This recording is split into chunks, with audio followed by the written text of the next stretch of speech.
చిక్కుకుంటూ ఉంది. సార్ మరో round danger. ఈసీపై Prakash Raj యుద్ధం కొనసాగింది. అంటే చాలామంది ఇప్పుడు నేను కూడా ముసాయిదాలు ప్రకటించారు డ్రాఫ్ట్ ఇది లిస్ట్ దాంట్లో పేరు ఉంది కదా ఓకే అనుకున్నాం. కానీ నిన్న ఎలక్షన్ అధికారులు హైదరాబాద్లో చెప్పింది ఏంటంటే సర్లో డ్రాఫ్ట్లో పేరున్నా మీకు ఓటు ఉన్నట్టు కాదు. అందుకే మేము దానికి ముసాయిదా అని పేరు పెట్టాం. It is not final list, అది డ్రాఫ్టే. కాబట్టి అందులో ఉన్న ప్రతి దాని మీద కూడా మీకు మాకు ఏం తేడాలు వచ్చినా మేము ఉదాహరణకు మీ తండ్రి పేరులో అక్షరం తేడా వచ్చినా, వయసులో పిల్లలకు తల్లికి ఎంత వయసు అంత గ్యాప్ ఉంటుందా లేదా ఇట్లాంటి తేడాలు వచ్చినా వాటన్నిటికీ మేము నోటీసులు ఇస్తాం. ఇస్తారా లేదా వచ్చి ఇస్తారా లేదా చెప్పలేం మనం. మీరు ఆ వెబ్సైట్లోకి వెళ్తే మీకు నోటీస్ ఉందో లేదో మీకు అక్కడ ఉంటుంది అని చెప్పి వాళ్ళు ఇది చాలామంది గుండెల్లో రాయబడిన విషయం. అక్కడ పేరు ఉందంటే ఇప్పటికీ తొలగించబడిన ఓట్లు 1 కోటి ఓట్లు పోగా కనీసం ముసాయిదాలో పేరు ఉందని మురిసిపోతున్న వాళ్ళకు కూడా మీరంతా మురిసిపోకండి, మీ మెడ మీద ఇంకా కత్తి వేలాడుతూనే ఉందని ఎన్నికల అధికారులు చెప్తున్నారు. ఇది సో సెకండ్ రౌండ్ డేంజర్ ఒకటి పొంచి ఉంది అని. రెండోది న్యాయస్థానాల్లో కూడా నిన్న సుప్రీంకోర్టులో వచ్చింది బెంగాల్కు సంబంధించినటువంటి వ్యవహారం. 38 లక్షల ఓట్లు తొలగిస్తే 8 లక్షల మంది మాత్రమే మా దగ్గరికి వచ్చారు, మిగిలిన వాళ్ళందరూ ఏమయ్యారు, వాళ్ళు ఎందుకు వేయలేదు.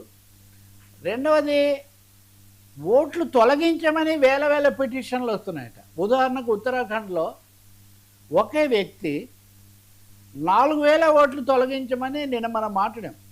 4000 ఓట్లు తొలగించమని అతను అప్లికేషన్ పెట్టాడు. That is under the consideration of election commission.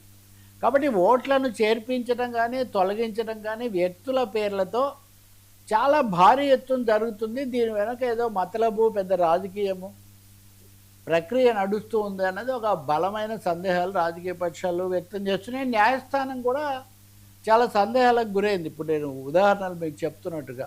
కాబట్టి అదేం జరుగుతుందో తెలియదు. ఈ సమయంలోనే ప్రకాష్ రాజ్ నటుడు ఆయన ఓటు తీశారు కదా బెంగళూరులో. నేను సర్ మీద ఒక యుద్ధం చేస్తాను, ఉద్యమం ప్రకటిస్తాను, వచ్చే వాళ్ళందరూ నాతో కలిసి రండి అని ఆయన ఒక పిలిపించాడు.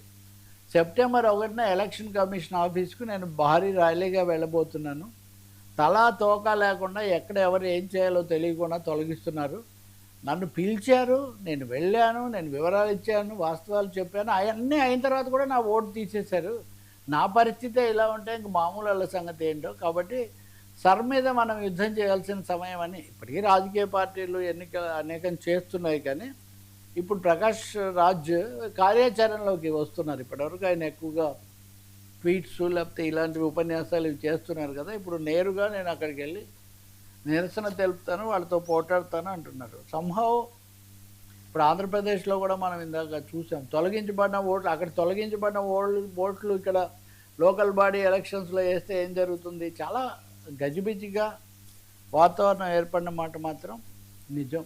సార్ ఇలాంటి సమయంలోనే ఇంకొక చిన్న ఇదే మనం అనుకున్నాం కదా, జెడ్ వాళ్ళు మటుకు మేము మా ఆందోళన చాలా పెంచబోతున్నాము అని కూడా వాళ్ళు ప్రకటించారు. నెమ్మదిగా రకరకాల కోణాల్లో ఈ